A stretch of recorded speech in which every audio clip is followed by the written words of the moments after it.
Class 10th के लिए physics का पहला लेक्चर है, ठीक है। अच्छा, जो भी नॉर्मल क्लासेस जब चल रही थी ना, तो फिजिक्स में कुछ अलग चैप्टर्स पढ़ाए जा रहे थे। शायद किसी में ग्रेविटेशन चल रहा था, किसी में शायद करंट इलेक्ट्रिसिटी चल रहा था। जो स्टेट बोर्ड थे उनमें शायद ग्रेविटेशन पढ़ा रहा था, और जो सीबीएसई वाले थे उनको अपन करंट इलेक्ट्रिसिटी पढ़ा रहे थे, ठीक है।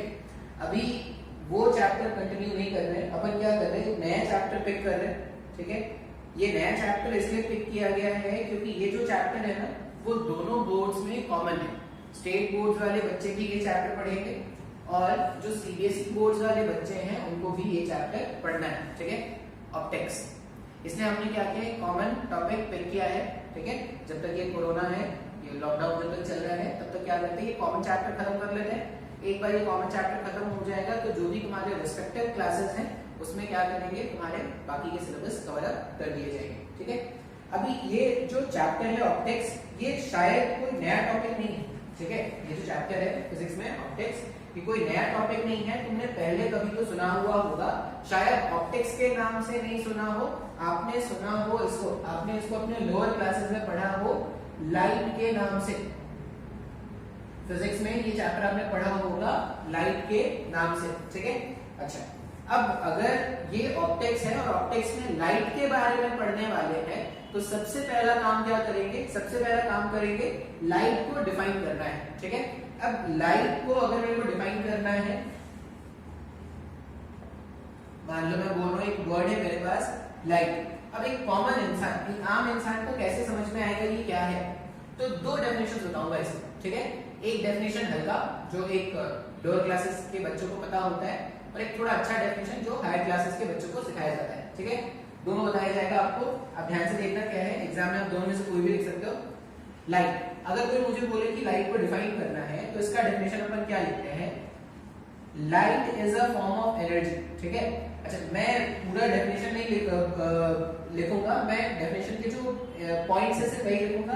अगर आपको डेफिनेशन चाहिए तो जब मैं बोल रहा हूं तो आप साथ ही साथ लिख भी सकते हो, ठीक है। लाइट के बारे में क्या है, light is a form of energy, light is a form of energy, ठीक है। Light is a form of energy which makes things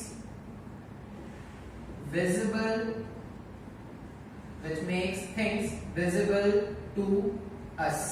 ये लाइट का एक आसान सा डेफिनेशन, ठीक है। लोअर क्लासेस के बच्चों को यही सिखाया जाता है कि लाइट क्या है भाई, तो लाइट एक ऐसी एनर्जी है जो दूसरे ऑब्जेक्ट्स को देखने में हेल्प करती है। अगर लाइट नहीं है, पूरा रूम अगर अंधकार है, पूरे रूम की अगर लाइट्स बंद कर दोगे और लाइट का कोई भी सोर्स अगर नहीं है, तो वो रूम आपको ब्लैक दिखेगा, आप वहां पे चीजों को आइडेंटिफाई नहीं कर पाओगे। इसका मतलब एक ऐसा रूम जो थोड़ा लाइटन है, आप वहां पे क्या कर सकते हो, चीजों को विजुअलाइज कर सकते हो। तो हमने लाइट का एक सिंपल सा डेफिनेशन ये लिखा। अच्छा, एक अच्छे बच्चे को या जब हायर स्टैंडर्ड्स में चले जाते हैं तो लाइट को हम लोग ऐसे डिफाइन करते हैं, ठीक है। लाइट का ये डेफिनेशन है, लाइट क्या है, light is an electromagnetic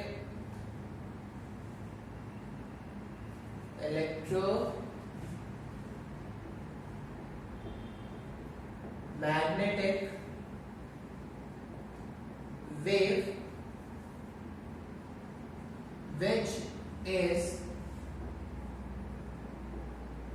visible to us, ठीक है।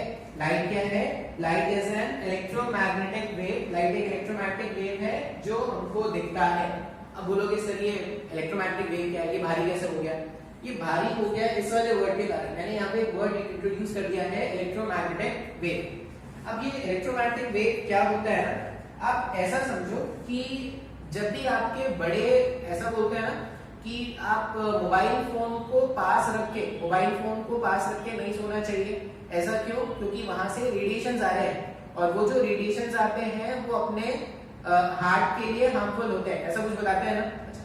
अब तुमने ये भी सुना होगा, जब तुम अब पेट्रोल पंप पे जाते हो तो पेट्रोल पंप का जो वहां पे जो अटेंडेंट होता है वो तुमको बोलता है कि kindly do not use your phone while you are filling your vehicle, ठीक है। इसका मतलब ये है कि ये रेडिएशन जो है ये कुछ तो है, अभी हमको दिख नहीं रहा है। जैसे और एक एग्जांपल बताऊं, जितने भी मोबाइल फोन्स काम करते हैं वो रेडिएशंस पे काम करते हैं, ये हमने सुना होगा कहीं ना कहीं पे। अब ये रेडिएशंस क्या है, तो रेडिएशंस जो है वो फॉर्म ऑफ एनर्जी है, ठीक है। जो रेडिएशंस है वो फॉर्म ऑफ एनर्जी है, ठीक है। अब इनमें से कुछ रेडिएशंस ऐसे होते हैं जो अपने को विजिबल होंगे, कुछ रेडिएशंस ऐसे होंगे जो अपने को विजिबल नहीं होंगे। जैसे मोबाइल फोन में जो रेडिएशंस आ रहे हैं तुमको दिख रहा है क्या? जब आप मोबाइल फोन पे बात कर रहे होते हैं, मान लो मोबाइल फोन था, बात कर रहा था, तो तुमको दिख रहा है क्या कि हेलो नाम का रेडिएशन आ रहा है, तुमको दिख रहा है क्या कि बाय नाम का रेडिएशन आ रहा है, गुड मॉर्निंग नाम का रेडिएशन आ रहा है, किसी फ्रेंड ने गाली दिया तो वो रेडिएशन के फॉर्म पे आ रहा है। ऐसा कुछ दिखता है क्या अपने को? नहीं। तो रेडिएशन कुछ ऐसे हैं, ठीक है, जो अपने को दिख भी सकते हैं और नहीं भी दिख सकते। एक और कॉमन एग्जांपल में बताऊं ना, वो जो रेडियो चैनल्स काम करते हैं, रेडियो चैनल्स काम करते हैं तो आप क्या करते हो, वो एंटेना चालू कर देते हो, एंटेना जैसे ही चालू करते हो आपके एफएम सिग्नल्स कैच करने स्टार्ट हो जाते हैं ना। घरों में तुम्हारे पास माइक्रोवेव ओवन होगा अगर, तो वो भी क्या करता है, रेडिएशंस पे काम करता है। ये सारे के सारे रेडिएशंस अपने को दिखते हैं क्या? नहीं। कुछ रेडिएशंस ऐसे हैं जो अपने को नहीं दिखते और कुछ रेडिएशंस ऐसे होंगे जो हमें क्या होंगे, दिखेंगे। उन्हीं रेडिएशंस को हम क्या बोलते हैं, लाइट, ठीक है। तो इलेक्ट्रोमैग्नेटिक वेव या इलेक्ट्रोमैग्नेटिक रेडिएशंस का वो पार्ट जो हमको दिखता है उसको हम क्या बोलते हैं, रेडिएशन। अब इलेक्ट्रोमैग्नेटिक का पार्ट जो हमको दिखता है ना, आगे जाके आप देखना उसको हम क्या करेंगे, विबग्योर नाम से पढ़ेंगे, ठीक है। तो मैंने क्या किया है, लाइट को डिफाइन कर दिया है दो तरीकों से। अच्छा, अब इसके बाद लाइट में कुछ फेनोमेनास है जो हमें स्टडी करनी है, ठीक है। अब ये फेनोमेनास क्यों है, क्योंकि हमारे आसपास जो भी सराउंडिंग्स में हैपनिंग हो रहा है, ठीक है, लाइट के जो अलग अलग फेनोमेनास हैं उनको स्टडी करने के लिए ये जो बेसिक टर्म्स होंगे ना वो अपने को जानने पड़ेंगे। अब लाइट के अगर मैं कुछ कॉमन फेनोमेनास के बारे में बात करूं तो तुमने शायद सुना हो लाइट का कॉमन सबसे पहला फेनोमेना जो हम बात करते हैं वो होता है रिफ्लेक्शन ऑफ लाइट। दूसरा हम जो फेनोमेना बोलते हैं वो बोलते हैं रिफ्रैक्शन ऑफ लाइट। पहला रिफ्लेक्शन, दूसरा रिफ्रैक्शन, तीसरा हायर क्लासेस में जब आप चले जाओगे तो आप सुनोगे लाइट डायफ्रैक्ट भी करता है, diffraction of light, polarisation of light होता है, ठीक है। तो ये कुछ फेनोमेनास है लाइट के जो हम क्या करेंगे, धीरे धीरे सीखेंगे। अब अपने सिलेबस में एक तो अगर मैं सीबीएसई के बारे में बात करूं तो सीबीएसई वाले सिलेबस में रिफ्लेक्शन है और रिफ्रैक्शन है, ठीक है। और अगर मैं स्टेट बोर्ड्स के बारे में बात करूं तो स्टेट बोर्ड में सिर्फ रिफ्रैक्शन, ठीक है। अच्छा, अभी यहाँ पे मैंने एक ऐसा टॉपिक लिया है जो दोनों में कॉमन होना चाहिए, तो मैं अभी रिफ्लेक्शन के बारे में बात नहीं करने वाला, मैं क्या करूंगा, सिर्फ रिफ्रैक्शन के बारे में बात करूंगा। अच्छा, अब अगर मैं रिफ्लेक्शन तुमको नहीं बताऊं, तुमको लगे सर स्टार्टिंग में तो रिफ्लेक्शन था, अब अगर मेरे को रिफ्लेक्शन नहीं आएगा तो क्या मेरे को रिफ्रैक्शन समझ में आएगा? तो इसका ये मतलब, इसका ये आंसर है कि रिफ्लेक्शन और रिफ्रैक्शन का आपस में कोई लेना देना नहीं है। ऐसा कभी नहीं सोचना है कि सर अगर मेरे को रिफ्लेक्शन नहीं आता तो क्या मैं रिफ्रैक्शन समझ पाऊंगा। आप समझ जाओगे, आपको बस क्या करना है, ध्यान से जो भी वीडियोस में पढ़ाए जाएंगे वो आपको नोट करते जाना है, ठीक है। अच्छा, रिफ्लेक्शन में मैं आपको क्या करता हूँ ना, रिफ्लेक्शन में एक छोटा सा डेफिनेशन बता देता हूँ, क्योंकि आपने रिफ्लेक्शन ऐसा है जो आपने पहली बार तो नाम नहीं सुना होगा, लोअर क्लासेस में आपने रिफ्लेक्शन पहले भी पढ़ रखा है। बस एक इंट्रोडक्शन टाइप का मैं रिफ्लेक्शन बता देता हूं आपको, बेसिकली तो हम रिफ्रैक्शन ही पढ़ेंगे। अब रिफ्लेक्शन क्या है, अगर मैं बात करूं, मुझे सीखना है वर्ड रिफ्लेक्शन। रिफ्लेक्शन में क्या है, मान लो मैंने लिया एक पॉलिश्ड सरफेस, ठीक है। ये जब भी मैं ऐसा बनाऊं उसका मतलब क्या है, इधर से पेंट कर दिया गया है, ठीक है। हमने क्या लिया है, एक पॉलिश्ड सरफेस। अब ये पॉलिश्ड सरफेस की क्यों लेते हैं, पॉलिश्ड सरफेस इसीलिए लेते हैं क्योंकि यहां से जो रिफ्लेक्शन होगा ना वो मैक्सिमम होगा, यहाँ पे जो रिफ्लेक्शन होगा वो क्या होगा, मैक्सिमम होगा, इसलिए हम क्या करते हैं, पॉलिश्ड सरफेस लेते हैं। अच्छा, मान लो मैंने बोला कि अब जो रिजिड बॉडी है, जैसे मान लो ये हैंड है, एक सरफेस है ना, लाइट जब यहाँ से यहाँ गिरा तब भी रिफ्लेक्ट हुआ है, ठीक है, लाइट जब यहाँ से यहाँ गिरा तब भी रिफ्लेक्ट हुआ है, लेकिन बहुत कम लाइट रिफ्लेक्ट हुआ होगा, लाइट का बहुत ज्यादा पार्ट में एब्जॉर्ब हो गया होगा। जैसे अगर मैं तुमको एग्जांपल बताऊं ना, तुम क्या करो, तुम एक मिरर को, घर में एक छोटा सा अगर मिरर होगा, तुम उसको क्या करो ना, बाहर जाके रख दो, ठीक है, धूप में रख दो। अब 5 मिनट के बाद क्या देखोगे ना, वो जो मिरर था वो गर्म हो गया है, वो हीटेड अप हो गया है। अब हीटेड अप कैसे हुआ, लाइट उसमें जैसे ही गिरा, कुछ लाइट को तो उसने रिफ्लेक्ट किया होगा, नो डाउट, लेकिन कुछ लाइट को उसने एब्जॉर्ब भी कर लिया है। तो कुछ लाइट को जब उसने एब्जॉर्ब कर लिया तो उस मिरर में एनर्जी आ गया है क्या, हीट के फॉर्म में, तभी तो उसका टेम्परेचर राइज कर गया होगा। इसका मतलब जब भी लाइट वेव इंसिडेंट होते हैं तो कुछ पार्ट रिफ्लेक्ट होके चला जा रहा है, कुछ पार्ट उसमें एब्जॉर्ब हो जा रहा है क्या। हम क्या चाहते हैं, अगर हम रिफ्लेक्शन पढ़ रहे हैं तो वो जो एब्जॉर्ब पार्ट है उसके बारे में बात तो नहीं करेंगे ना, तो हम किसके बारे में बात करेंगे, वो जो लाइट वेव जो रिफ्लेक्ट हुआ उसके बारे में बात करेंगे। इसलिए हमने क्या किया, एक पॉलिश्ड सरफेस लिया है, ठीक है। अभी यहाँ पे डायग्राम बनाते हैं। तो आपने देखा होगा जब भी हम डायग्राम देखते हैं तो बुक्स में ऐसे डायग्राम होते हैं। अब बुक्स में जो लाइट रेज आते दिखते हैं ना हमको, या जो लाइट के रेज है जो आते दिखते हैं वो हमेशा पैरेलल दिखाते हैं। इसका क्या मतलब है, तो ये एक कन्वेंशन है, हम ऐसा मानते हैं कि जब भी लाइट बहुत दूर से ट्रैवल करता हुआ आ रहा है, अब बहुत दूर से क्यों बोल रहे हैं, क्योंकि अर्थ में लाइट का जो भी सोर्स है वो सन है क्या, और सन और अर्थ के बीच में बहुत ज्यादा सेपरेशन है, बहुत ज्यादा गैप है। इसलिए हम ऐसा बोलते हैं कि अगर अर्थ के सरफेस पे जो भी लाइट रेज एंटर कर रहे होंगे वो आपस में क्या है, पैरेलल है। ये अजम्पशन है जो पूरे चैप्टर में हम मान के रखेंगे। जब भी सोर्स बहुत दूर है, सोर्स मतलब लाइट का सोर्स बहुत दूर है, वहां से जितने भी रेज आएंगे ना वो हमेशा पैरेलल बनाने हैं, ठीक है। तो जब भी तुमको ऐसे पैरेलल रेज दिखे ना तो तुम समझ जाना कि जो लाइट का सोर्स है, जो लाइट का सोर्स है वो इससे बहुत दूर है। बात समझ में आ रहा है क्या। अब यहाँ पे लाइट वेव्स ऐसे आए थे और ये यहाँ पे ऐसे हिट करने वाले हैं। अब हमें क्या करना है, रिफ्लेक्शन जानना है। यहाँ पे रिफ्लेक्शन का मतलब क्या होता है, रिफ्लेक्शन का मतलब है, तुम ऐसा समझो क्रिकेट का बॉल आ रहा है, ठीक है, एक बॉल था, बॉल को मैंने ऐसा थ्रो कर दिया है। अब ये बॉल क्या करता है, बॉल जंप करके ऐसा भाग जाता है, तो वैसा ही कुछ लाइट के साथ भी होगा। लाइट जब ऐसा आएगा तो ये क्या करेगा, इस पॉइंट को जैसे ही हिट करेगा ना, ये टकरा के उस पॉइंट, उस डायरेक्शन में भाग जाएगा। मतलब ये जो वेव था इस पॉइंट पे लाइट ने हिट किया ना, जैसी लाइट हिट करेगा वो क्या करेगा, ऐसा कुछ इस डायरेक्शन में भाग जाएगा। ये आते हुए रेज को, ये जो आते हुए रेज है इनको हम क्या बोलते हैं, इंसिडेंट रेज।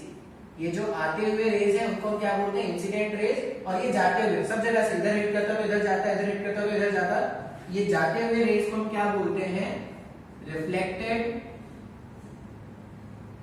रेज।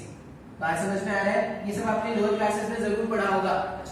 अभी यहाँ पे एक और टर्म देखना है अपने को, नॉर्मल। नॉर्मल का मतलब होता है परपेंडिकुलर। तुमने अपने बेसिक मैथ्स में भी सीखा होगा, नॉर्मल का मतलब होता है परपेंडिकुलर। परपेंडिकुलर कहां पर, ये जो लाइट का रे था, इंसिडेंट रे, वो इस पॉइंट पे हिट कर रहा था ना, जिस पॉइंट पर भी लाइट हिट कर रहा है वहां पे सरफेस पे आप एक परपेंडिकुलर ड्रॉ कर दो। जैसे इस पॉइंट पे हिट कर रहा था ना, इस पॉइंट पे हिट कर रहा था, तो मैंने क्या किया, यहाँ पे एक परपेंडिकुलर ड्रॉ कर दिया। अब ये जो परपेंडिकुलर है ना, इसी को हम क्या बोलते हैं, नॉर्मल। तो नॉर्मल बनाना बहुत ही आसान है, नॉर्मल बनाना बहुत ही आसान है। जिस भी पॉइंट पर लाइट वेव इंसिडेंट हुआ, जिस भी पॉइंट पर लाइट वेव इंसिडेंट हुआ वहां पे एक परपेंडिकुलर ड्रॉप कर दो, उस परपेंडिकुलर को ही हम क्या बोलेंगे, वहां का नॉर्मल। बात समझ में आ रहा है। अच्छा, फिर कुछ और डेफिनेशंस जो होते थे, और क्या होता है, इंसिडेंट रे और ये नॉर्मल। अब ये नॉर्मल, ये रे था, ये नॉर्मल, नॉर्मल कोई रे नहीं है, वो परपेंडिकुलर है जो हमने बनाया है। रेज कौन है, इंसिडेंट रे और रिफ्लेक्टेड रे। ऐसी बाकी सारे डायग्राम्स भी होंगे, मैंने सारे डायग्राम नहीं बनाए अभी। अगर आप ध्यान से देखोगे तो नॉर्मल और इंसिडेंट रे के बीच में एक एंगल बनता है, नॉर्मल और इंसिडेंट रे के बीच में एंगल बनता है। नॉर्मल और इंसिडेंट रे के बीच में जो एंगल बनता है उसको हम क्या बोलते हैं, एंगल ऑफ इंसिडेंस, ठीक है। जो नॉर्मल और ये सब डेफिनेशन अगर आप चाहो तो लिख भी सकते हो, जैसे मैं बता रहा हूं वैसे लिख लेना। आई का मतलब क्या है, आई का मतलब है एंगल ऑफ इंसिडेंस, ठीक है, एंगल ऑफ इंसिडेंस, किसके बीच के एंगल थे, ये एंगल है इंसिडेंट रे और नॉर्मल के बीच में। उसी तरह अगर मैं नॉर्मल और रिफ्लेक्टेड, जो रिफ्लेक्टेड रे है उनके बीच के एंगल को देखूं तो उसको अपन क्या लिखते हैं, एंगल ऑफ रिफ्लेक्शन, ठीक है, इसको अपन क्या लिखेंगे, एंगल ऑफ रिफ्लेक्शन। अच्छा, अभी आपने ना तो लॉज पढ़ा होगा, लॉज ऑफ रिफ्लेक्शन आपने पढ़ा होगा, लॉज ऑफ रिफ्लेक्शन, ठीक है, रिफ्लेक्शन के दो लॉज हमने पढ़े हैं, क्या क्या लॉज है, ठीक है, आप चाहो तो नोट कर लेना, तब इंपॉर्टेंट नहीं है अभी के लिए, ठीक है, ये एग्जाम में नहीं पूछे जाते। लॉ होता है इंसिडेंट रे और इंसिडेंट एंगल और रिफ्लेक्टेड एंगल इक्वल होते हैं, ठीक है, जब भी रिफ्लेक्शन होगा तो रिफ्लेक्शन होने के बाद इंसिडेंट एंगल और रिफ्लेक्टेड एंगल का वैल्यू क्या रखना है, सेम रखना है। मतलब अगर ये लाइट वेव ऐसे 30 डिग्री बनाता हुआ आ रहा था ना नॉर्मल से, तो टकराने के बाद भी वो क्या करेगा, नॉर्मल से 30 डिग्री पे मूव करेगा। तो पहला लॉ जो होता है वो होता है angle of incidence is equal to angle of reflection, ये पहला लॉ है, बेसिक आपने क्लासेस में भी सीखा होगा, ठीक है, नहीं अगर आता है तो नोट कर लेंगे, ठीक है, ये श्योर रहो एग्जाम में ये नहीं आने वाला, ठीक है, पहला लॉ हो गया।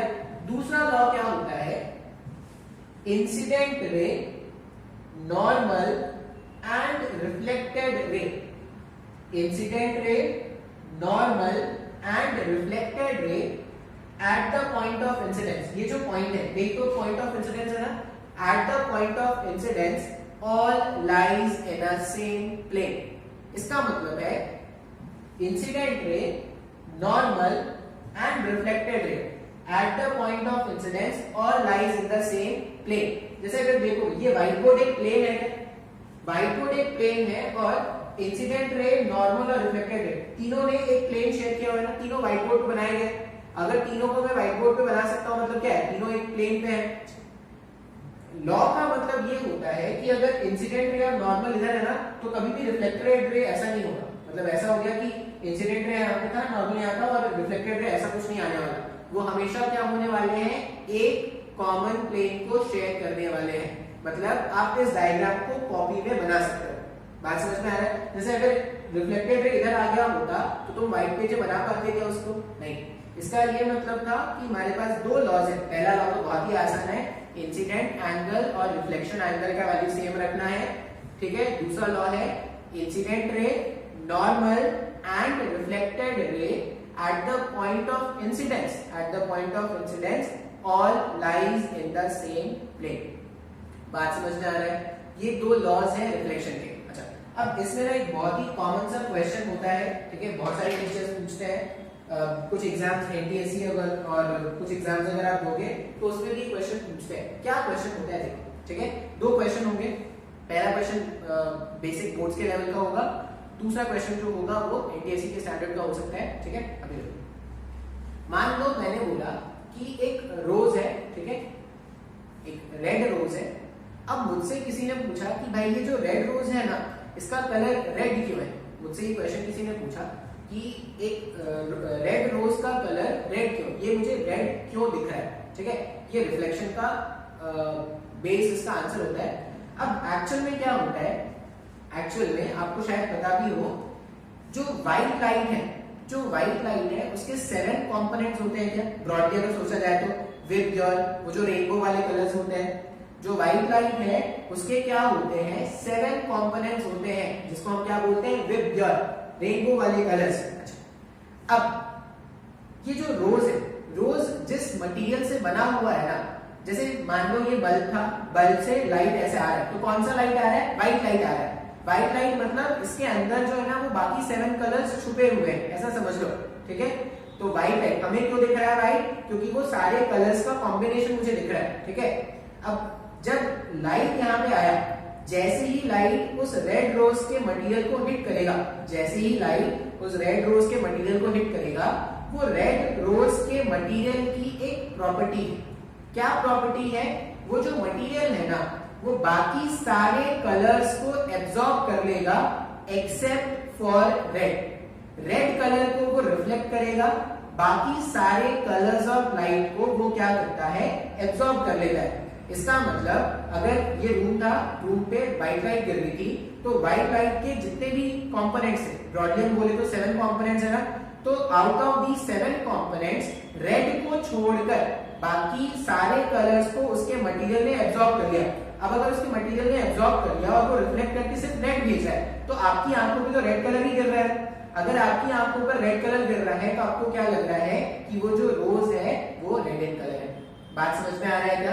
आप अपने आसपास देखो, अपने आसपास देखोगे तो कोई भी ऑब्जेक्ट का कलर वैसा क्यों दिख रहा है, क्योंकि उस कलर के अलावा बाकी जितने भी कलर्स थे ना, उसको उस ऑब्जेक्ट ने क्या किया था, एब्सॉर्ब कर लिया था।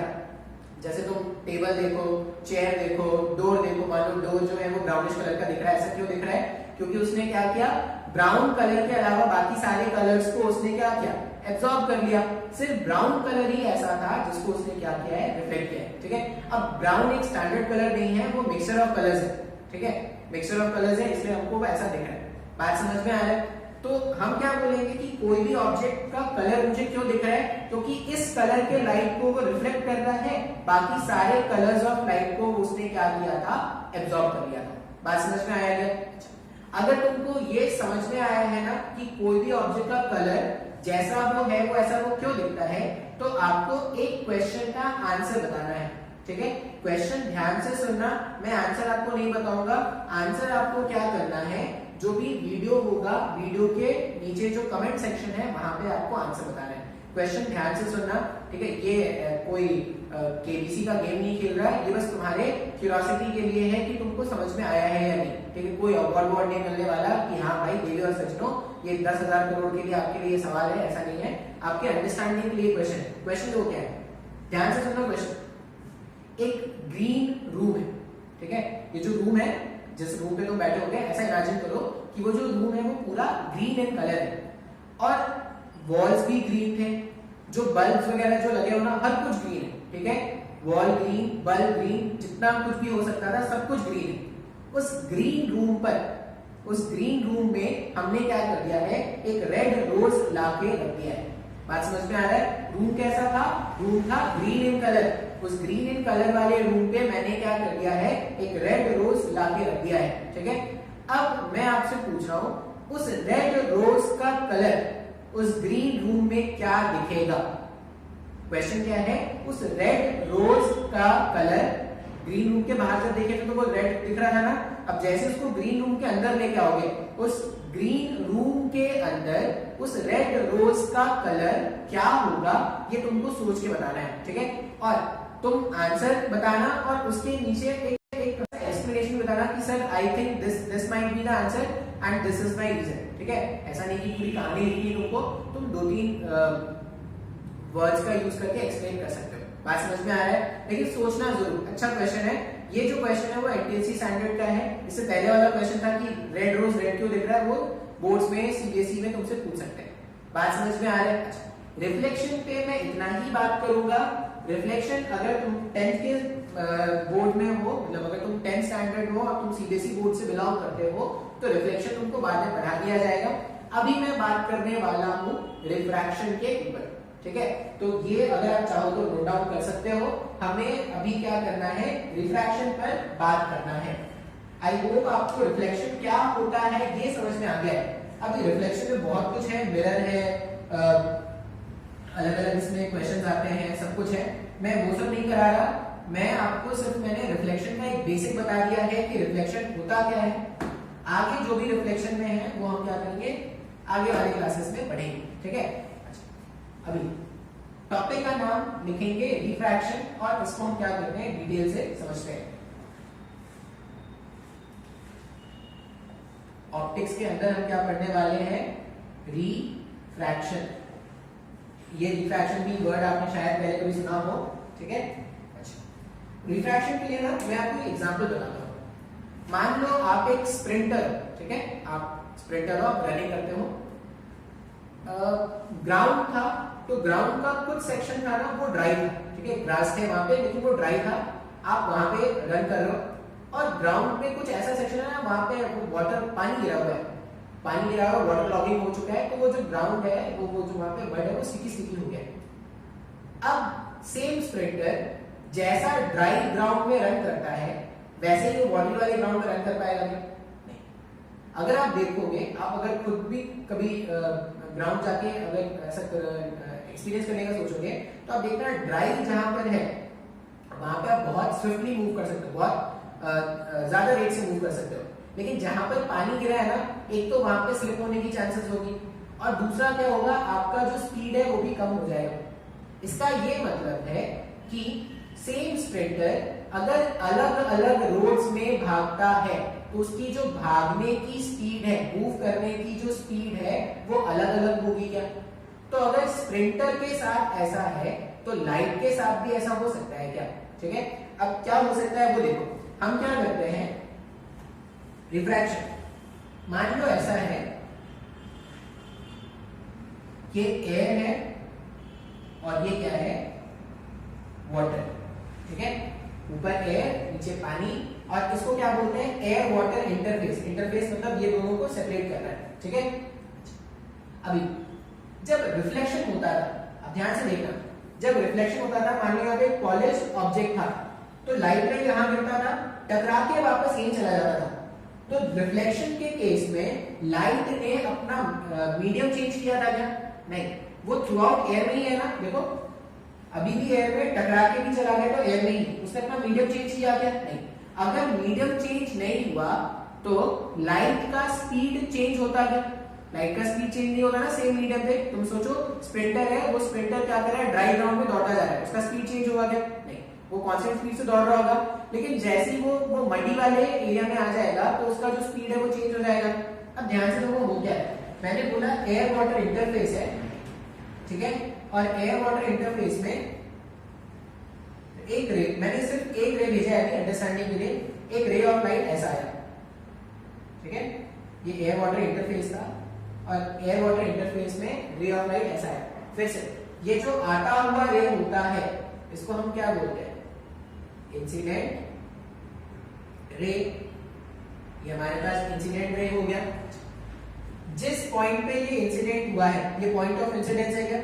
जहां पे इंटरफेस को टकराएगा उसको अपन क्या बोलेंगे, पॉइंट ऑफ इंसिडेंस। अच्छा, अब यहां पे हम क्या करेंगे, फिर से हम क्या करने वाले हैं, नॉर्मल बनाने वाले हैं। नॉर्मल का मतलब क्या है, नॉर्मल कोई रे नहीं है, नॉर्मल क्या है, सरफेस पे परपेंडिकुलर है। तो ये जो सरफेस है, लाइट यहाँ पे हिट किया था तो मैंने क्या कर दिया, यहाँ पे एक परपेंडिकुलर ड्रॉप कर दिया। ये जो परपेंडिकुलर मैंने ड्रॉप किया वही परपेंडिकुलर को हम क्या बोलते हैं, नॉर्मल। ठीक है, अब ये जो है ये एक ट्रांसपेरेंट मीडियम है क्या? वाटर अगर सोचो तो वाटर ट्रांसपेरेंट है ना। वाटर ट्रांसपेरेंट है मतलब लाइट जो है वो यहां से यहां मूव कर सकता है। जैसे ही लाइट एयर से वाटर की तरफ मूव करना स्टार्ट करेगा, जैसे ही लाइट एयर से वाटर की तरफ मूव करना स्टार्ट करेगा, मीडियम चेंज हो रहा है। यहां से यहां तक लाइट एयर में मूव कर रहा था, अब उसके आगे जैसे ही वो वाटर में ट्रैवल करने की कोशिश करेगा तो मीडियम चेंज होता जाएगा। अब अगर मीडियम चेंज हो जाएगा तो लाइट का जो स्पीड है वो भी चेंज हो जाएगा। सही नहीं समझ में आया? ध्यान से देखो, यहां से यहां तक एयर में ट्रैवल कर रहे थे, इसके आगे जैसे ही मूव करना स्टार्ट करेंगे वाटर में आ जाएंगे ना, मीडियम चेंज कर दे रहे हैं, मीडियम चेंज हो गया। अगर मीडियम चेंज हो गया इसका मतलब लाइट का स्पीड भी चेंज हो जाएगा। कुछ बातें आप याद रख सकते हो क्या, स्पीड ऑफ लाइट। जब भी मैं ऐसा लिखूं एसओएल का मतलब है स्पीड ऑफ लाइट, मैं बार बार ये यूज करूंगा। स्पीड ऑफ लाइट अगर मैं बात करूं एयर मीडियम में, एयर में स्पीड ऑफ लाइट मैक्सिमम होता है, ये तुमने शायद पढ़ा होगा अपने लोअर क्लासेस में। स्पीड ऑफ लाइट एयर में कितना होता है, 3 × 10⁸ मीटर पर सेकेंड। पढ़ा है क्या हमने? ये याद रख लोगे कोई प्रॉब्लम नहीं होगा। Speed of light in air is इतना। स्पीड ऑफ लाइट वाटर के बारे में अगर मैं बात करूं, speed of light in water, अगर मैं वाटर के बारे में बात करूं तो स्पीड ऑफ लाइट वाटर में कितना याद रखना है अपने को, 2.25 × 10⁸ मीटर पर सेकेंड। ठीक है, एयर, वाटर, और एक और याद रखना है अपने को, speed of light in glass. अब अलग अलग तरह के ग्लास होंगे, हमने क्या किया, एक एवरेज ग्लास मान रखा है, इसका जो वैल्यू होगा वो होगा 2 × 10⁸ मीटर पर सेकेंड। ये डेटा आपको याद रखने हैं, ठीक है। अभी देखो डेटा का हेल्प कैसे देता है, यहां से यहां लाइट एयर में ट्रैवल कर रहा था, यहां से यहां वो वाटर में ट्रैवल करने वाला है। अब जैसे ही मीडियम चेंज होगा, मीडियम चेंज होने से स्पीड ऑफ लाइट चेंज होगा ना, स्पीड ऑफ लाइट चेंज हो जाने से इसका जो पाथ है, पहले ये ऐसे ट्रैवल कर रहा था तो अब इसका पाथ भी चेंज हो जाएगा। अब पाथ कैसे चेंज होगा वो देखो, मान लो अगर ये मीडियम नहीं होता, मान लो थ्रू आउट एयर होता अगर, तो लाइट ऐसा मूव करता क्या, अगर ये मीडियम में चेंज नहीं होता तो ये जो इंसिडेंट लाइट है वो ऐसा कुछ चलता जा रहा होता ना। अभी लाइट क्या कर रहा है, एयर से वाटर की तरफ मूव कर रहा है। मैं यहां पे आपको दो वर्ड सिखाना चाहूंगा, एक वर्ड होगा रेयर मीडियम और दूसरा वर्ड होगा डेंसर मीडियम, ठीक है, रेयर मीडियम और डेंसर मीडियम। अब रेयर मीडियम और डेंसर मीडियम का मतलब क्या है, ठीक है, ये रेयर मीडियम और डेंसर मीडियम होता है, डिफाइन करते हैं स्पीड ऑफ लाइट से, ठीक है। याद क्या रखना, ऐसा याद रखना, जिस भी मीडियम, ये पहली बार देख रहे हो शायद, जिस भी मीडियम में स्पीड ऑफ लाइट, एसओएल का मतलब क्या है, स्पीड ऑफ लाइट, जिस भी मीडियम में स्पीड ऑफ लाइट कम होता है, स्पीड ऑफ लाइट कम होता है, उसे डेंसर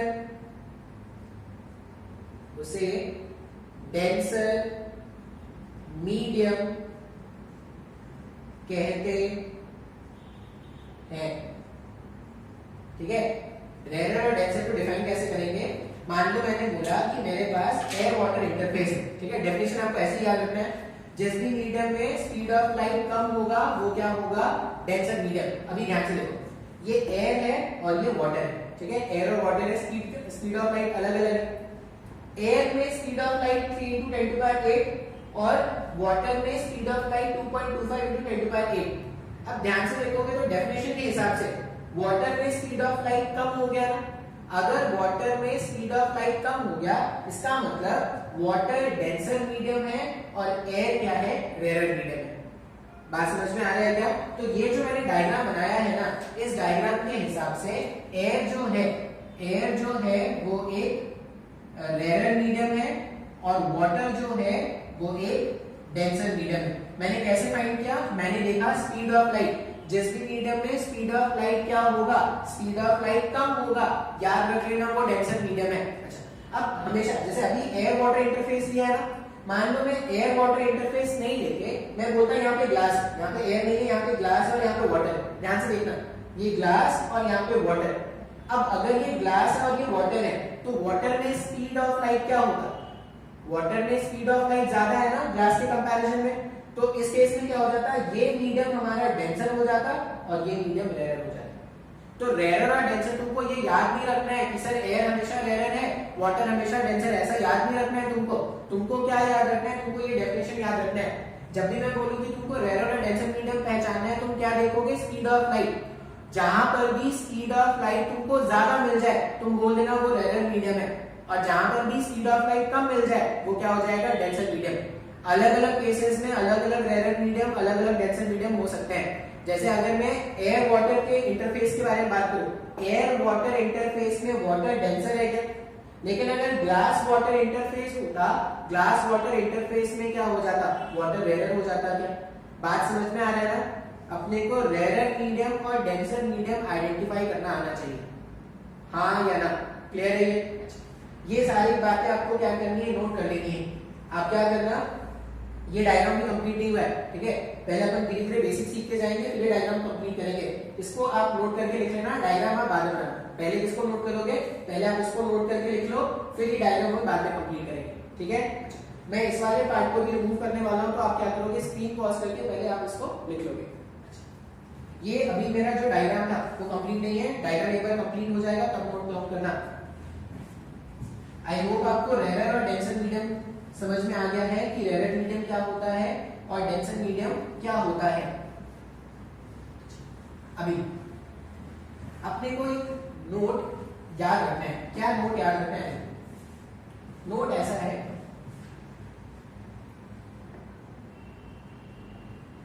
when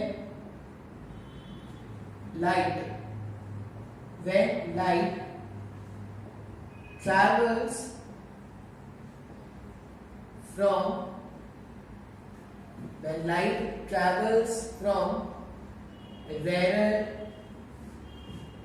medium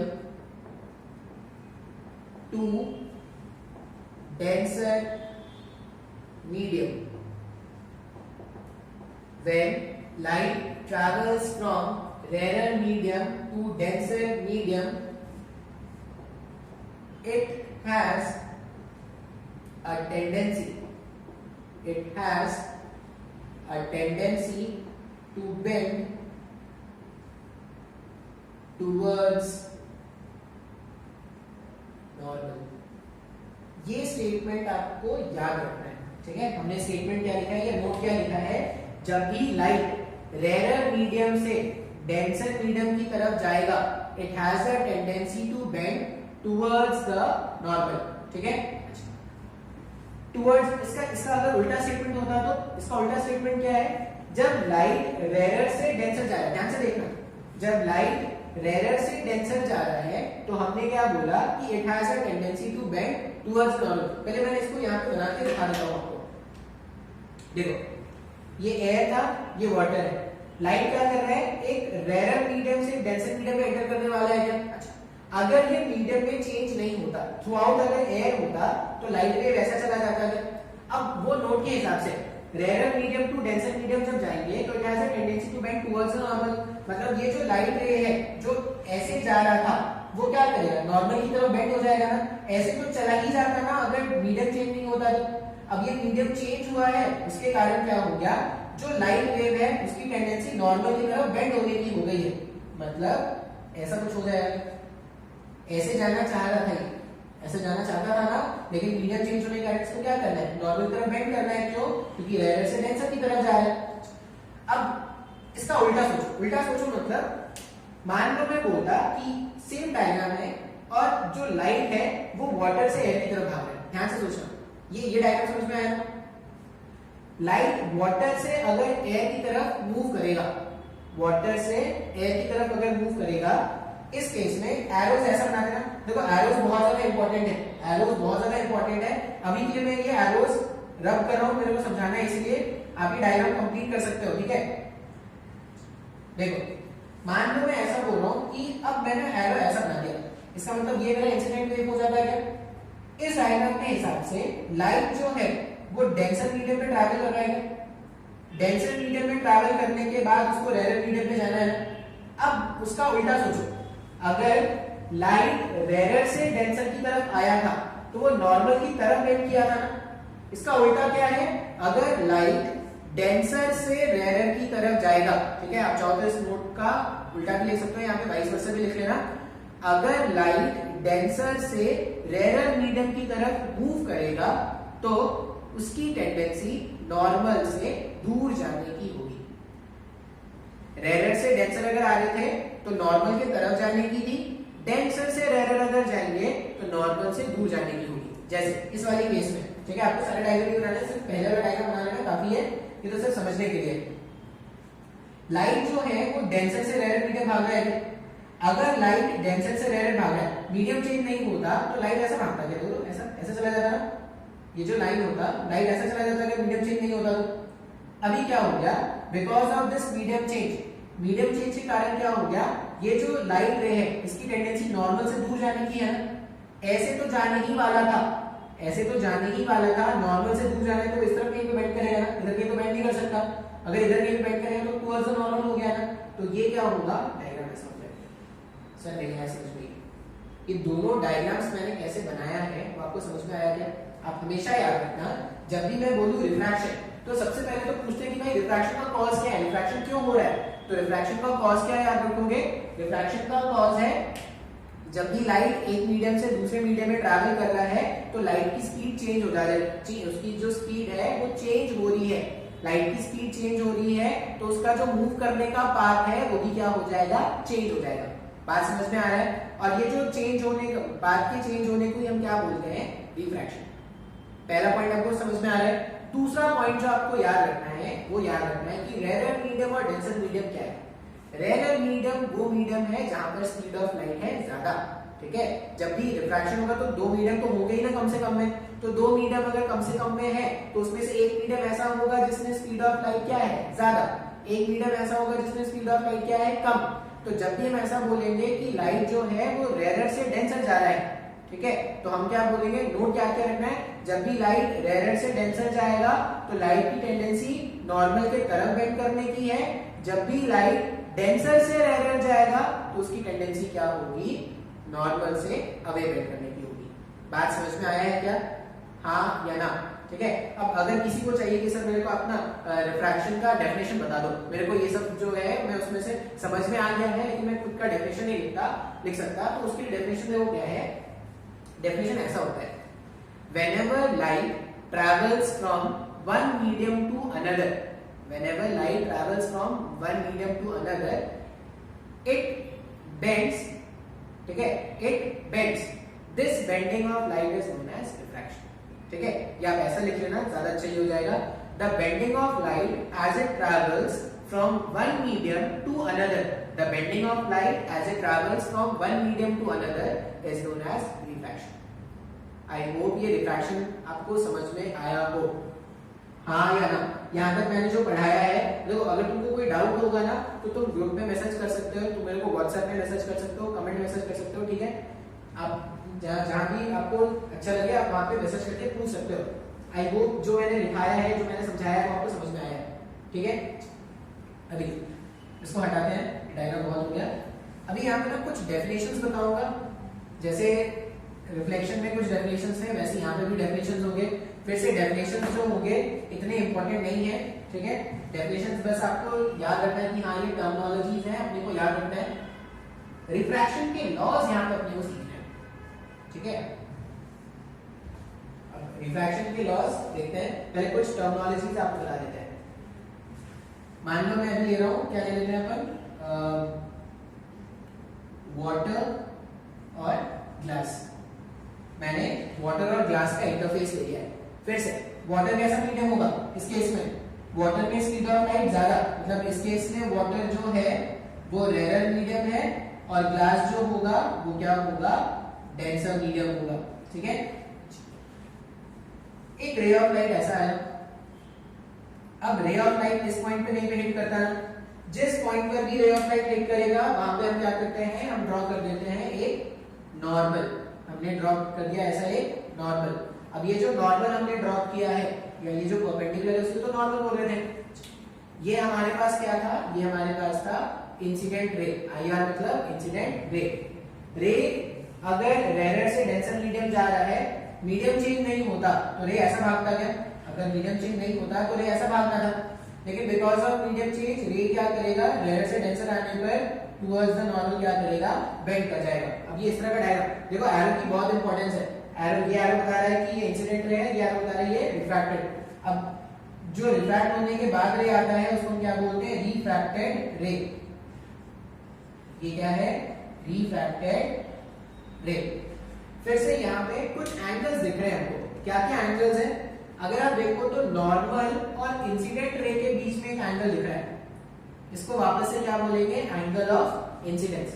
नॉर्मल और इंसिडेंट रे के बीच में एक एंगल दिख रहा है, इसको वापस से क्या बोलेंगे, एंगल ऑफ इंसिडेंस। उसी तरह नॉर्मल और रिफ्रैक्टेड रे के बीच में भी एक एंगल है जिसको मैं लिख रहा हूं एंगल ऑफ रिफ्रैक्शन, ठीक है। आप डेफिनेशन खुद से बना सकते हो। The angle between incident ray and normal is known as angle of incidence, and the angle between incident ray and refracted ray is known as angle of refraction, ठीक है। यहाँ पे जो मैंने I मेंशन किया है, I क्या है, I हमारा एंगल ऑफ इंसिडेंस है, I angle angle of incidence है, और ये जो r है, r क्या है, r is angle of refraction. बात समझ में आ रहा है क्या? अब इसके बाद अपने को क्या करना है ना, देखो एक इंट्रोडक्शन पार्ट तो मैंने आपको बता दिया। अब इंट्रोडक्शन पार्ट में देखो यहाँ से जो क्वेश्चंस बनेंगे ना, क्वेश्चन ध्यान से सुन लो क्या क्या बनते हैं। पहला क्वेश्चन बनता है रिफ्रैक्शन क्या होता है, तो रिफ्रैक्शन क्या है, bending of light as it moves from one medium to another. दूसरा क्वेश्चन होता है cause of refraction, what is the cause of refraction, तो रिफ्रैक्शन का कॉज क्या है, as light travels from one medium to another, ठीक है, it has different speeds in different medium, this is the cause of refraction. ये second type का question हो गया। इंसिडेंट रे, रिफ्रैक्टेड रे, ये सब क्या होता है ये पूछ सकते हैं, ठीक है। रेयर मीडियम, डेंसर मीडियम कैसे आइडेंटिफाई करेंगे, ये सब पूछा जा सकता है। तो ये सब मैंने कुछ छोटे छोटे क्वेश्चंस थे जो मैंने आपको बताए। यहां तक क्लियर है क्या? अब इसके बाद अपने को क्या करना है, लॉज पढ़ने हैं, ठीक है, लॉज ऑफ रिफ्रैक्शन अपने को पढ़ना है। तो इतना पहले नोट डाउन कर लो, लॉज ऑफ रिफ्रैक्शन, फिर पढ़ाते हैं।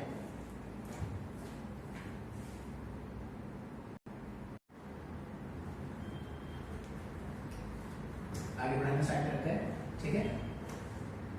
तो डेफिनेशंस मैंने बता दिए। अच्छा, अब अपने को क्या देखना है, लॉज देखना है, रिफ्रैक्शन के लॉज। ये कॉपी में लिख भी लेना, जो जितने भी मैंने डायग्राम बनाया है, जो कुछ भी मैंने व्हाइट बोर्ड पे लिखा है, आपको स्क्रीन पॉज कर करके अपने कॉपी में लिखना है। ये दोबारा से नोट्स नहीं मिलेंगे तुमको, ठीक है। लॉज ऑफ रिफ्रैक्शन, जैसे रिफ्लेक्शन के लॉज थे, उसी तरह क्या पढ़ने वाले, लॉज ऑफ रिफ्रैक्शन, ठीक है, रिफ्रैक्शन के लॉज। अब अगर मैं रिफ्रैक्शन के लॉज के बारे में बात करूं ना, तो दो लॉज होते हैं। पहला लॉ तो बहुत ही आसान है, पहला लॉ जो आपने रिफ्लेक्शन में सीखा था वैसा ही कुछ अभी भी है। पहला लॉ क्या है, incident ray, refracted ray and normal at the point of incidence all lies in the same plane। अगर मैं पहला लॉ लिखूं ना, तो मैं क्या लिख रहा हूं, इंसिडेंट रे, रिफ्रैक्टेड रे लिखना है इस बार, incident ray, refracted ray and normal at the point of incidence, at the point of incidence all lies in the same plane, ठीक है। ये हमारे पास पहला लॉ है रिफ्रैक्शन का, जो हमने रिफ्लेक्शन में भी सीखा था। एक और लॉ है, ठीक है, वो लॉ बहुत ज्यादा इंपॉर्टेंट है, उसको हम स्नेल्स लॉ भी बोलते हैं। जो रिफ्रैक्शन का सेकंड लॉ है उसको स्नेल्स लॉ भी बोलेंगे। स्नेल्स लॉ में हमें एक नया वर्ड सीखना है, रिफ्रैक्टिव इंडेक्स, इसलिए वो क्या है, इंपॉर्टेंट है। और रिफ्रैक्शन आपको आगे कैसा समझ में आना है, ये इस बात पर डिपेंड करेगा कि आपको रिफ्रैक्टिव इंडेक्स समझ में आया है कि नहीं, ठीक है। रिफ्रैक्टिव इंडेक्स थोड़ा मुश्किल होगा अगर आप पहली बार पढ़ रहे हो तो। अगर मैं, ये मेरे पास पहला स्टेटमेंट है, दूसरा स्टेटमेंट अपन क्या लिखते हैं, sine of angle of incidence, sine of angle of incidence upon sine of angle of refraction, ठीक है। Sine of angle of incidence upon sine of angle of refraction is a constant, ठीक है, is a constant and it is equal to refractive index of second medium with respect to first medium, ठीक है। इसको अगर मैं statement में बताऊं तो स्टेटमेंट होगा ऐसा होता है, स्टेटमेंट क्या होता है, the ratio of sine of angle of incidence to sine of angle of refraction, sine of angle of refraction bears a constant ratio and the constant is the refractive index, and the constant is the refractive index, and the constant is the refractive index of second medium with respect to first medium. ये आपको याद कर लेना है, इसी को हम क्या करेंगे, स्नेल्स लॉ भी बोलेंगे, ठीक है, याद कर लेना है। मैं इसको समझाऊंगा आपको, लेकिन अभी आपको क्या करना है सर, याद कर लेना है क्या, sine of angle of incidence upon sine of angle of refraction, ठीक है, bears a constant ratio, मतलब एंगल ऑफ इंसिडेंस और एंगल ऑफ रिफ्रैक्शन के साइन को जब आप डिवाइड करोगे तो उनका जो रेशियो आएगा वो एक कांस्टेंट होता है, और वो कांस्टेंट किसके इक्वल है, वो कांस्टेंट इक्वल है refractive index of second medium with respect to first medium.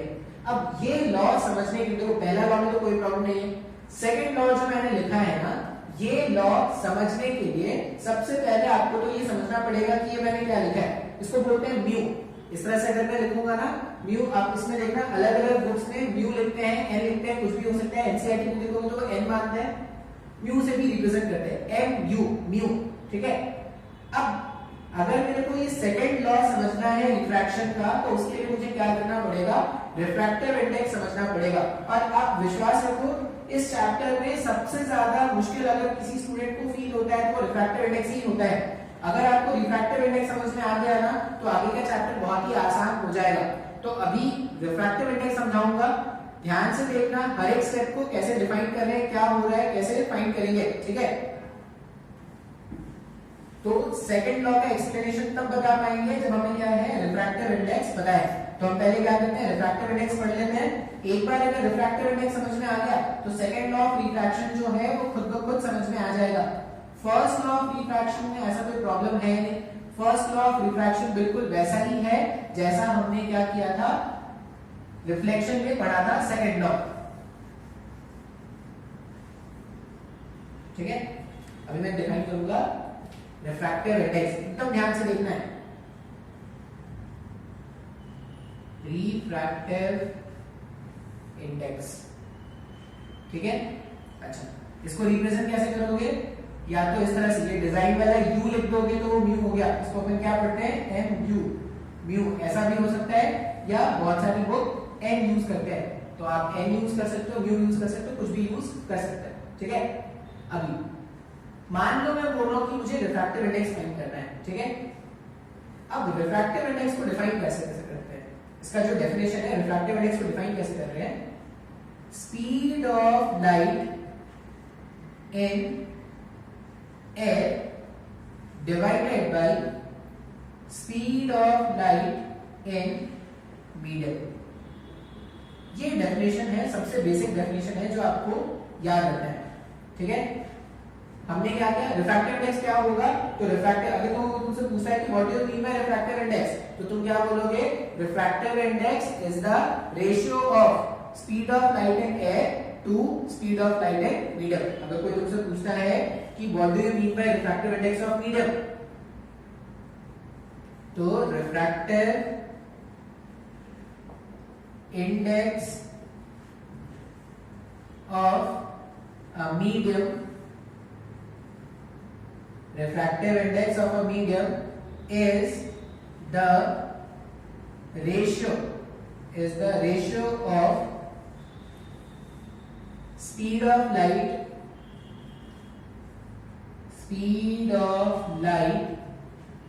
in air to speed of light in medium. ये डेफिनेशन अपने को याद रखना है, ठीक है।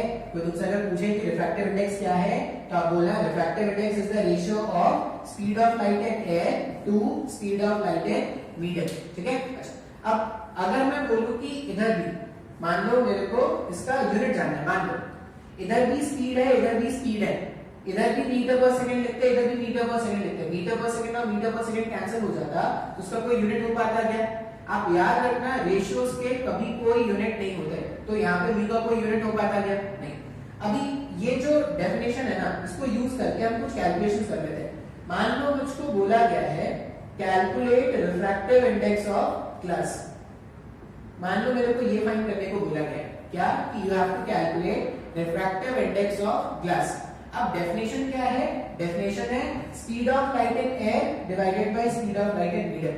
अगर मेरे को ग्लास का रिफ्रैक्टिव इंडेक्स जानना है, मतलब मीडियम मेरा ग्लास हो गया, तो मैं ऐसा लिखूंगा that implies from definition refractive index of glass जो है वो होगा speed of light in air, speed of light in air divided by speed of light in glass.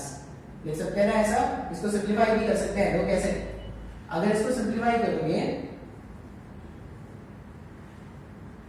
Air में स्पीड ऑफ लाइट कितना था? 3 × 10⁸ मीटर पर सेकेंड, और glass में कितना था? 2 × 10⁸ मीटर पर सेकेंड। ऐसा ही कुछ था क्या? और जब आप सिंप्लीफाई करोगे तो 10⁸ और 10⁸ दोनों में है, 10⁸ को 10⁸ से कैंसिल कर दो, मीटर पर सेकेंड से कैंसिल हो जाएगा, तो refractive index of glass, refractive index of glass कितना आ जाएगा? 1.5। कोई यूनिट आया क्या इसका? नहीं। क्यों? क्योंकि एक रेशियो था, इसलिए इसका कोई यूनिट नहीं आया।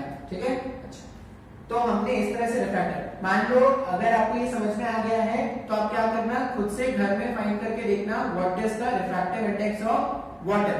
ठीक है। इसी का जो नेक्स्ट क्वेश्चन होगा वो क्या हो जाएगा? You have to find refractive index of water. आपको वाटर का रिफ्रैक्टिव इंडेक्स फाइंड करना है, तो फॉर्मूला यूज करना, सिंपलीफाई करके आंसर बताना कितना आया। ठीक है। आप लोग ग्रुप में इन्फॉर्म कर सकते हो जो भी आपका आंसर आया होगा। ये तो बहुत ही बेसिक सा डेफिनेशन था जो हमको क्या हुआ समझ में आया।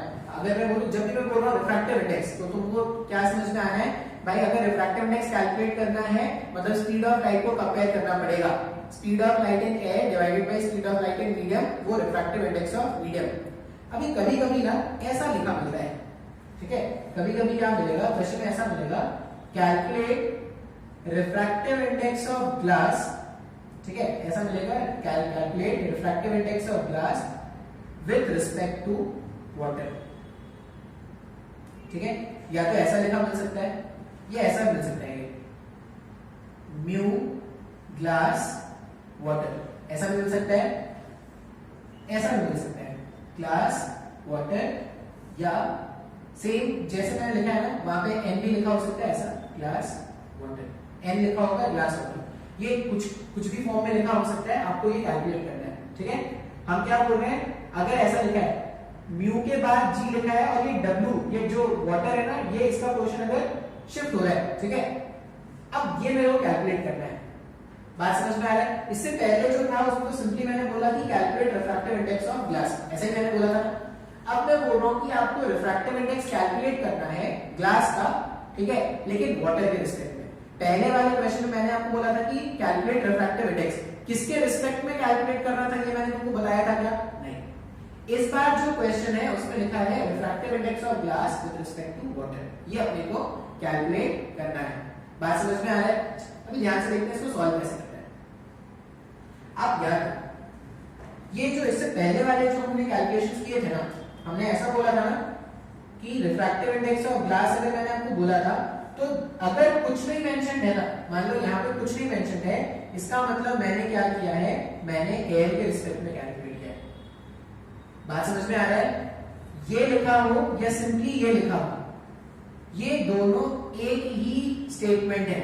Refractive index of glass with respect to air लिखा हो या सिर्फ लिखा हो रिफ्रैक्टिव इंडेक्स ऑफ ग्लास, ये दोनों एक ही स्टेटमेंट है। ठीक है, अब अगर तुमने refractive index of glass find किया था तो तुमने क्या किया था, यहां पे तुमने लिखा था speed of light in air, speed of light in air divided by speed of light in glass, ऐसा ही लिखा था ना? हाँ या ना? अब इसके हिसाब से सोचो, हमने क्या बोला, ग्लास का रिफ्रैक्टिव इंडेक्स एयर के रिस्पेक्ट में कैलकुलेट करना है ना, जिसके रिस्पेक्ट में कैलकुलेट कर रहे थे, देखो यहाँ पे एयर के रिस्पेक्ट में कैलकुलेट कर रहे थे, एयर के रिस्पेक्ट में कैलकुलेट कर रहे थे, तो उसका स्पीड न्यूमरेटर में रखा था, दिख रहा है क्या? देखो एयर के रिस्पेक्ट में रिफ्रैक्टिव इंडेक्स कैलकुलेट किया, जिसके रिस्पेक्ट में कैलकुलेट करोगे उसका स्पीड कहां रखोगे? न्यूमरेटर में। जिसका कैलकुलेट करोगे उसको कहां पे रखोगे? डिनोमिनेटर में। सर नहीं आया समझ में? ऐसा लिखा हो या ऐसा लिखा है, मतलब आपको समझ जाना चाहिए कि आपने जो रिफ्रैक्टिव इंडेक्स कैलकुलेट किया है वो एयर के रिस्पेक्ट में कैलकुलेट किया है, ठीक है?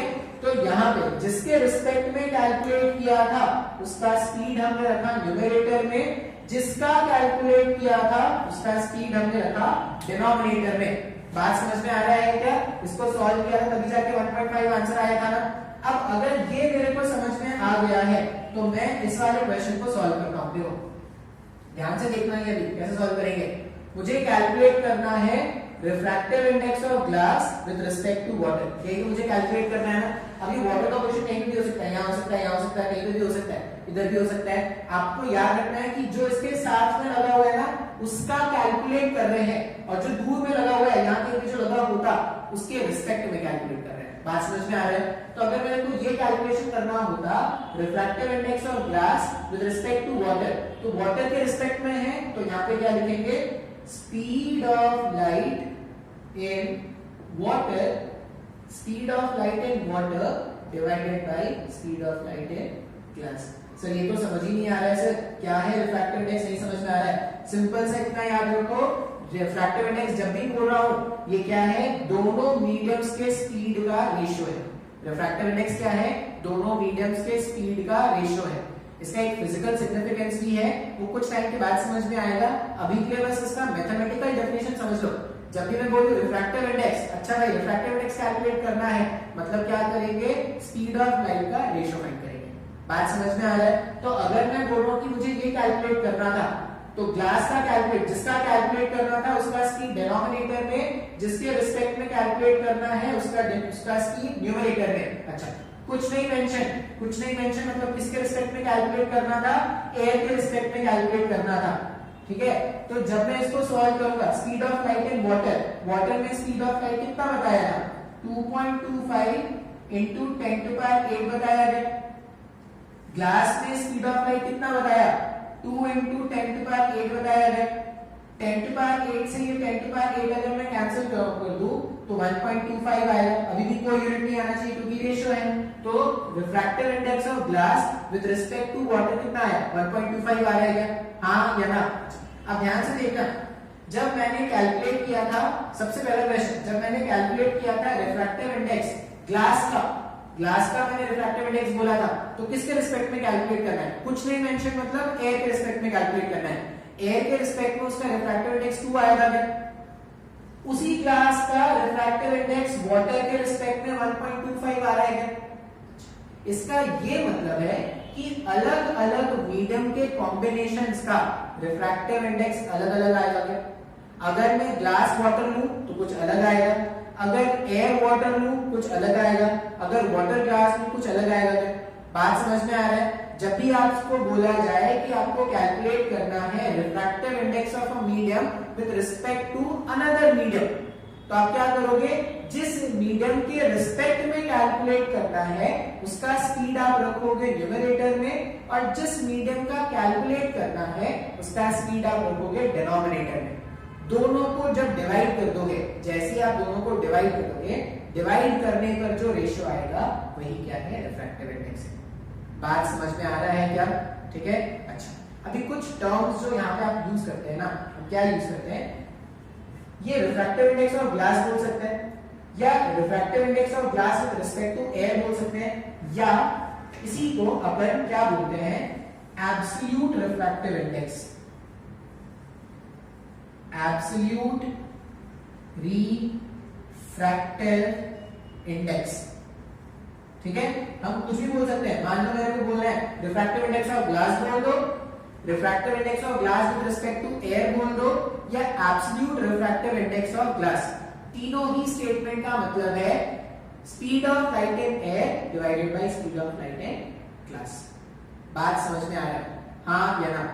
अगर इतना डेफिनेशन तुमको क्लियर है ना, अगर इतना डेफिनेशन तुमको क्लियर है तो तुमको क्या करना है, कुछ क्वेश्चंस मैं आपको दे रहा हूं, वो क्वेश्चंस के आंसर्स आप उनको सॉल्व करके क्या करोगे, ग्रुप में पोस्ट कर सकते हो।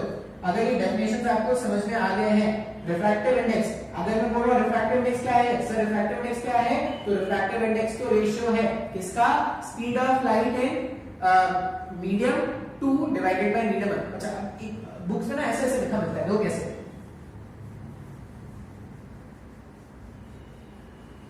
ऐसे भी याद रख सकते हैं, मीडियम 1 मीडियम 2 का मतलब क्या होता है वो देख लेते हैं। मान लो ये लिखा है μ12, ठीक है, ऐसा लिखा है μ12। अब डेफिनेशन के हिसाब से μ1 और ये 2, बात समझ में आ रहा है।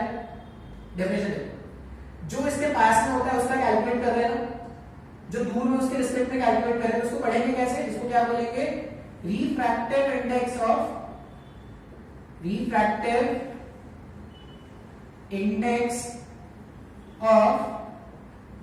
Medium 1, refractive index of medium 1 with respect to medium 2, ऐसे पढ़ेंगे, refractive index of medium 1 with respect to medium 2। और इसको लिखेंगे कैसे, मैथमेटिकली आप इसको क्या लिखोगे, 2 के रिस्पेक्ट में कैलकुलेट कर रहे हो तो speed of light in medium 2, speed of light in medium 2 divided by speed of light in medium 1।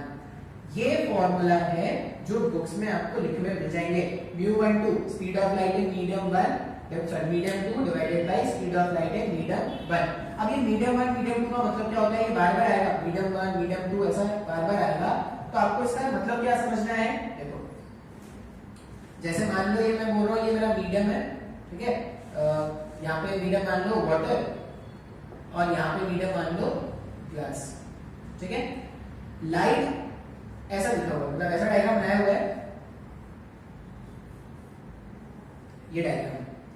अभी ध्यान से देखो, लाइट जो है वो पहले वाटर में ट्रैवल कर रहा था, वाटर में ट्रैवल कर रहा था, वाटर में ट्रैवल करने के बाद वो ग्लास में एंटर करेगा, तो जिस भी मीडियम पे लाइट पहले ट्रैवल कर रहा है, जिस भी मीडियम पर लाइट पहले ट्रैवल कर रहा है वो क्या होगा, वो होगा मीडियम 1, ठीक है। और जिस भी मीडियम में लाइट बाद में ट्रैवल करेगा उसको क्या बोलेंगे, मीडियम 2। बात समझ में आया। तो यहाँ पे अगर मैं लिख रहा हूं refractive index of 1 with respect to 2, मतलब इसके हिसाब से क्या हो जाएगा, speed of light in medium, speed of medium 2 क्या है, ग्लास है ना, divided by speed of light in water. Sir नहीं आया समझ में, बात समझ में आ रहा है क्या, हाँ या ना। तो ये हमारे पास क्या हो गया, रिफ्रैक्टिव इंडेक्स। अब रिफ्रैक्टिव इंडेक्स को यूज करके अपने को स्नेल्स लॉ समझाना है। स्नेल्स लॉ का स्टेटमेंट देखो जो आपने लिखा है, आपने लिखा है sine of angle of incidence, मान लेते हैं रेयर है, ठीक है, और ये वाटर ग्लास से मानना है कि ऐसे ही होता है, ये रेयर और ये टेंशन। तो अगर मीडियम चेंज नहीं होता तो लाइट ऐसा जाता, because of medium change light क्या करेगा, अपने पाथ से डिविएट हो जाएगा और वो नॉर्मल की तरफ बेंड हो जाएगा। ये हमारे पास एंगल ऑफ इंसिडेंस है, ये हमारे पास एंगल ऑफ रिफ्रैक्शन, ठीक है। अभी स्नेल्स लॉ यहाँ पे लिखना है, देखो कैसे लिखेंगे। स्नेल्स लॉ लिखने के लिए हमने क्या बोला कि जो सेकंड लॉ था ना रिफ्रैक्शन का, वही स्नेल्स लॉ है। स्नेल्स लॉ में हमने क्या बोला कि sine of angle of incidence, sine of angle of incidence divided by sine of angle of earth, ऐसे ही है ना। स्नेल्स लॉ का जो एलएचएस पार्ट है वो तो यही है, sine of angle of incidence divided by sine of angle of earth equals to refractive index of second medium. Second medium कौन सा मीडियम है, सेकंड मीडियम वो मीडियम है जिसमें लाइट बाद में एंटर करने वाला है, तो refractive index of second medium with respect to first medium, इसको क्या लिखेंगे, ऐसा लिखेंगे क्या, refractive index of second medium with respect to first medium. समय को नहीं समझ में आया ये, स्नेल्स लॉ क्या बोल रहा है, refractive index of second medium with respect to first medium. अब इसको अगर आप डिफाइन करोगे तो ऐसा भी लिख सकते हैं क्या, that implies sine i upon sine r, μ21 लिखना है, अब 2 का फाइंड करना है ना 1 के रिस्पेक्ट में, refractive index of second medium with respect to first medium. उस डायग्राम के हिसाब से देखो तो ये क्या होना चाहिए, रिफ्रैक्टिव इंडेक्स आपको ग्लास का फाइंड करना है विद रिस्पेक्ट टू वाटर, ये तो आपको फाइंड करना है। Sine of I divided by sine of R क्या होना चाहिए था, μ2 1। μ2 1 का मतलब क्या होगा, 1 के रिस्पेक्ट में फाइंड कर रहे हैं तो speed of light in 1 divided by speed of light इन 2। इस तरह से लिखते क्या स्नेल्स लॉ को। अगर मैं मीडियम के टर्म्स में लिखूं, ग्लास का फाइंड करना है वाटर के रिस्पेक्ट में, तो speed of light in water divided by speed of light in glass. इसको सॉल्व कर देंगे, इसको सॉल्व कर लोगे तो वही क्या है हमारे पास स्नेल्स लॉ। अभी बहुत काम का लॉ है, ठीक है। अच्छा अभी के मैं आपको क्या कर रहा हूं, कुछ क्वेश्चंस मैं आपको लिख दे रहा हूं, आपको क्वेश्चंस को सॉल्व करना और आप उसके आंसर मुझे ग्रुप में सेंड कर सकते हो, ठीक है। क्वेश्चन क्या है, आपको रिफ्रैक्टिव इंडेक्स कैलकुलेट करना है, फाइंड, ठीक है, म्यू डब्ल्यू जी, पहला क्वेश्चन। दूसरा question mu G W. Third question mu A W. Fourth question mu A G, ठीक है। फिफ्थ ले लो म्यू जी जी, ठीक है। ये 5 क्वेश्चन है जो आपको सॉल्व करना है। बात समझ में आ रहा है? इसके आंसर्स आप लोग ग्रुप में पोस्ट कर सकते हो सॉल्व करके। तो आई होप आपको ये रिफ्रैक्टिव इंडेक्स समझ में आए। अगर जब तक रिफ्रैक्टिव इंडेक्स नहीं समझ में आएगा ना तो हम आगे के लेक्चर्स नहीं पढ़ पाएंगे, ठीक है। अच्छा एक और क्वेश्चन है, वो भी आप नोट करो, उसका भी आंसर आप सोच के रखना क्या आंसर होगा। अगर आपको लगता है कि आंसर ठीक है, आपने फाइंड कर लिया है, तो आप मुझे क्या कर सकते हो, ग्रुप में मैसेज भी कर सकते हो। दो क्वेश्चन क्या है, क्वेश्चन ऐसा है, if refractive index of diamond is 2.42, if refractive index of diamond is 2.42, what does it signify? मतलब इससे आपको क्या पता चल रहा है? अगर मैं स्टेटमेंट ये लिख रहा हूं कि if the refractive index of diamond is 2.42, what does this mean? आपको इससे क्या समझ में आया? ये कुछ क्वेश्चंस हैं जिसको आपको क्या करना है, सॉल्व करके आपको ग्रुप में पोस्ट करना है। आई होप आपको रिफ्रैक्टिव इंडेक्स समझ में आया हो। नहीं समझ में आया है, 2-3 बार रिफ्रैक्टिव इंडेक्स देखना। मैं फिर से बोल रहा हूँ, रिफ्रैक्शन समझने के लिए आपको रिफ्रैक्टिव इंडेक्स समझना पड़ेगा। अगर आपको रिफ्रैक्टिव इंडेक्स समझ में आ गया तो आगे के चैप्टर बहुत ही आसान है, कोई प्रॉब्लम नहीं होने वाला, ठीक है। इतना ही आज